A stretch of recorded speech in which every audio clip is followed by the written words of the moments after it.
have a warrant for your arrest. Families are broken because of you both. Will not face any criminal charges in the shooting death of Williamson. He was unarmed at the time. No, I don't need nobody else. Do white cops hate black people? This is unbelievable. Art imitates life in the movie Equal Standard, starring Ice-T, where tensions between cops and the community boil over.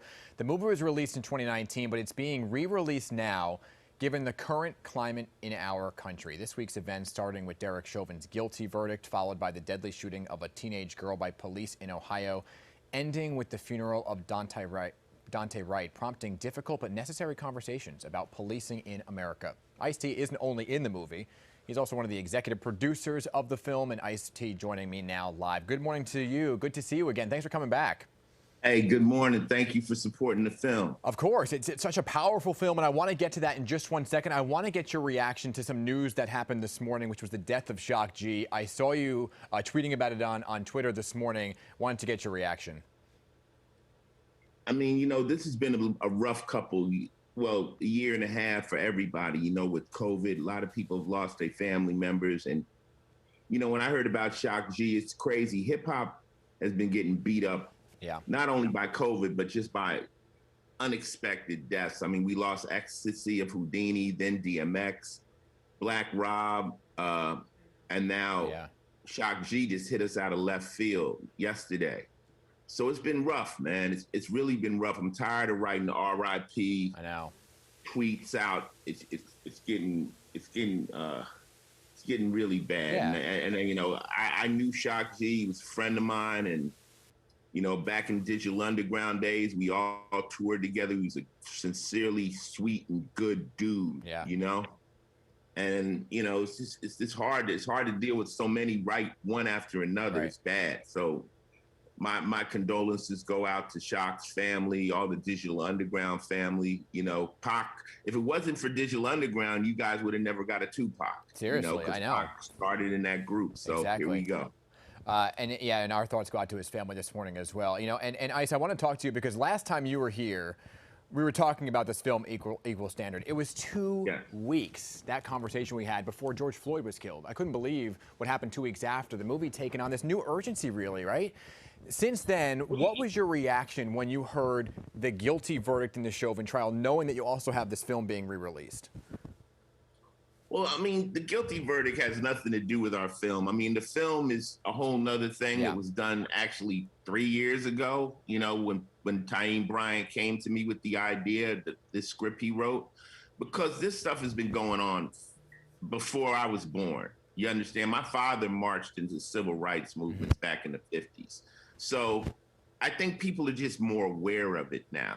And, you know, when I heard the guilty verdict, I had to take a breath and say, hey, you know, the big thing in this guilty verdict was that the cops testified against him.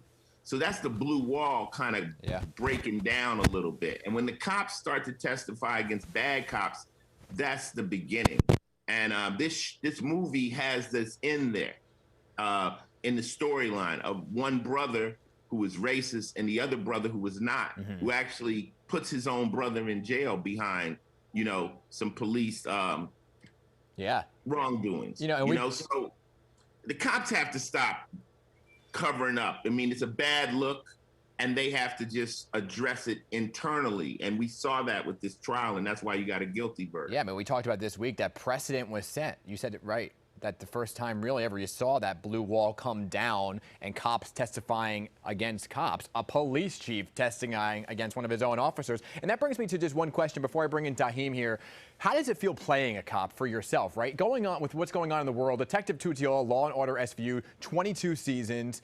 But during these tumultuous times when protesters are calling to defund the police, you play one on TV. Now, I know it's an acting role, but has anybody ever kind of addressed this with you? No.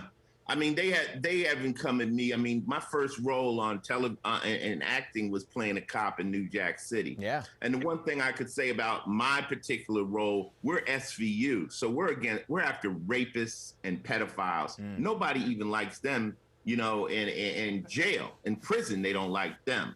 So if I have to play a cop on television, at least I'm playing the cop that everybody appreciates. You know, I got you. But I'm sure it's a dilemma for some people, and I feel it, but I feel it internally. But I've never had anybody say anything to me about it.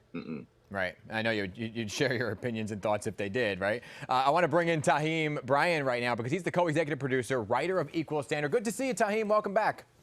I'm great. How you feel? I'm glad to have you here, Patron. Hey, you know, the last time we actually had you guys, you were both here sitting on the couch with us. It seems like the movie just keeps getting more and more relevant as time goes on, Taheim. At the heart of the film, breaking down stereotypes, right? We talked about that, and I want to play a clip and then get your reaction. Try to go be a good cop. There's not many of us left. I just stopped by to see my daughter. Another young black male dead in his 20s due to the lack of training in the cop building. They come in our community, they kill our young black men, and they walk out without a scratch? Finish your life right now, mother. We have to blame ourselves too sometimes. What you talking about? Them white cops are scared too. And that was our own Nicole Johnson in that scene right there. What made you, Taheim, decide that you want to tell this specific story? Because it's a story that should have been told so long ago, and I felt this one was the one that needed to be addressed because I'm giving so many different perspectives as opposed to just one dynamic. So Equal Standard was one that felt that had to be pushed to the forefront and had to be designed the way I designed it, because if it had been any other way of finger pointing, we wouldn't have had the same response. So that's why I felt Equal Standard had to be put together the way it was. And it's sad just the way things are still going today. Yeah, and you know, Taheim, what do you want people to walk away from then, watching this film, knowing what's happening in the real world in light of everything that's going on between cops and communities of color? As they watch this, do you want them to walk away with something? Of course. Well, one thing I want them to know that we all have to coexist with one another. However you feel it, your personal feelings or not, you can have that, but we must coexist. You're not going to have one without the other, and we all need each other. So I think that Equal Standard, it was going to be a show that will force you to want to speak on that and actually lead with that, because the moral obligation that we once shared is gone. And I think that needs to be pushed back to the forefront. And Equal Standard will be a project that demonstrates all perspectives, not just one side, but all. Yeah. And I remember you saying you were drawn to the script because of all sides being told, right? All different angles of this story. Your character, by the way, the complete opposite of what people see you on in Law & Order. Was it difficult to be on the other side? No, hell no. It's hard for me to be on Law & Order. You know, I'm more comfortable as a gangster, you know. But when Taheim came at me and, you know, we decided to do the film, he wanted me on as a producer. Then he said, Ice, I need you to act. And I said, okay, I'm not playing no cop, though, not on this one. Now I got a chance. So, you know, I'm leader of the Crips in this one. But the movie is so well done. When you walk out of this movie, it's almost like a Law & Order episode. You don't know where it falls. It's very gray. And you're going to see it from the street side, from the cop side, and you're just going to see really that it's a mess. Yeah. And it's a problem that we really have to talk. Like Taheim says, we can't say we don't need the police, because we do need the police, you know, but we need the police to do their job and not overstep their power. Yeah. Taheim, where can people watch it? Well, May 7th, it's going to be a limited theatrical release, as well as on Redbox, thanks to Mutiny Films. Very good. Okay, and are you still able to buy it on the website?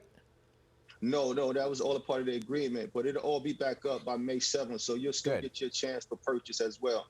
Hey, I think what you guys did here with this film is absolutely incredible, so powerful. Urge everybody to see it.